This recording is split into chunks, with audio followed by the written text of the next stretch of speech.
President Trump holding a late-night rally in Wisconsin, attacking former Vice President Joe Biden. The man is incompetent. He's been there for 47 years. He didn't do a thing. The president is aiming to boost rural turnout in the battleground state, speaking to a mostly maskless crowd at an airport hangar in Mosinee, a city of fewer than 4,000 people. The president's rally comes as Wisconsin sees a spike in coronavirus cases. The president stand and tell us what's going on, but he knew it. He knew it and did nothing. It's close to criminal. In stark contrast, Biden last night holding a drive-in town hall in Pennsylvania. Voters in cars parked behind Biden listening on FM radio.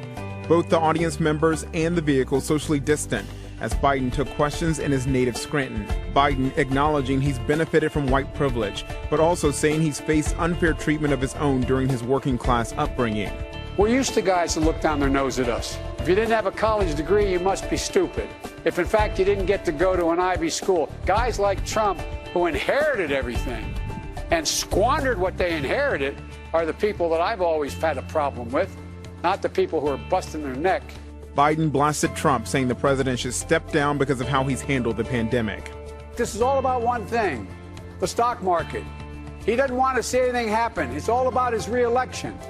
It should be about the American people, and they're in trouble. Another former member of the Trump administration turning against the president.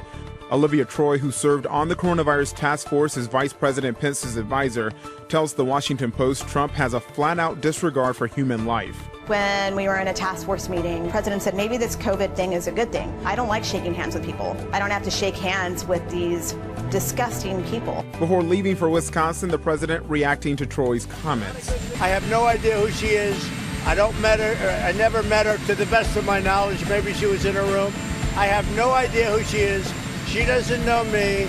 In responding to her claims, the White House released Troy's departure letter in which she said it was an honor working with members of the task force. The White House says she's now a disgruntled employee. The Trump administration is facing new criticism after newly uncovered memos revealed the White House allegedly blocked a proposal from the Postal Service to send 650 million disposable masks to American households back in April, 5 for each residence. An administration official tells the Washington Post that plan was scrapped out of concern it might cause panic across the country. Meanwhile, parts of the country are seeing new setbacks in the push to reopen. In New York City, schools have once again postponed in-person classes. In Wisconsin, an outbreak is forcing nearly 120 students into quarantine, and the country as a whole is still seeing up to 1,000 deaths each day. New fallout for the CDC after the agency allegedly released coronavirus testing guidance without any scientific review. The guidance, widely criticized after it was released last month, said patients without symptoms should not get tested for COVID, even if they were exposed to someone who's infected. Let me tell you right up front that the new guidelines are a CDC action. According to an email obtained by the New York Times, Trump administration officials at the Health and Human Services Department rewrote that guidance despite warnings from doctors to actually ramp up testing. The Postal Service has been blocked from moving forward with changes that slowed mail delivery ahead of the election. A federal judge sided with 14 states that sued after the Postmaster General refused to reverse some of the changes, such as reinstalling mail sorting machines. The judge called it a politically motivated move that could disenfranchise voters. Chief Meteorologist Ginger Zine, I want to bring you the forecast. I'm just back from the Gulf Coast, and unfortunately, it appears that we may have to go back next week. I'll give you the reality check here in a moment, but let's go ahead and look at that video. The video from Atlanta, where at least 2 people are dead when the remnants of Sally were moving through trees, falling onto homes, falling onto one woman who was walking her dog. Now, also in Hickory, North Carolina, you had huge trees with all that saturation and that, minimal compared to the Gulf Coast wind, but still enough wind to take down those trees.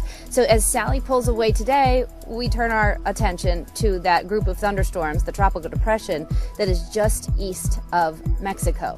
So where's this thing going to go? Well, it looks like it'll become Wilfred later today, so it could be a depression or storm. And you see there as it makes its turn, the models have it all over the place. So there's a lot of uncertainty right now, but it is time, if you live anywhere from Lake Charles and Cameron back to Houston and Galveston and even Corpus Christi and Brownsville, to be ready for rain. that looks imminent, right? So you'll add a lot of Gulf moisture, have this push of water either way toward the coast, and so we're going to be watching for that. Also, I want to mention there's another storm that we have our eyes on, a Category 4 out in the Atlantic. That's Hurricane Teddy. The good news is the track has shifted slightly east, and so even though it will bring high surf all along the east coast and rip current threat is there, the impacts to Bermuda should be slightly less, and as it moves north,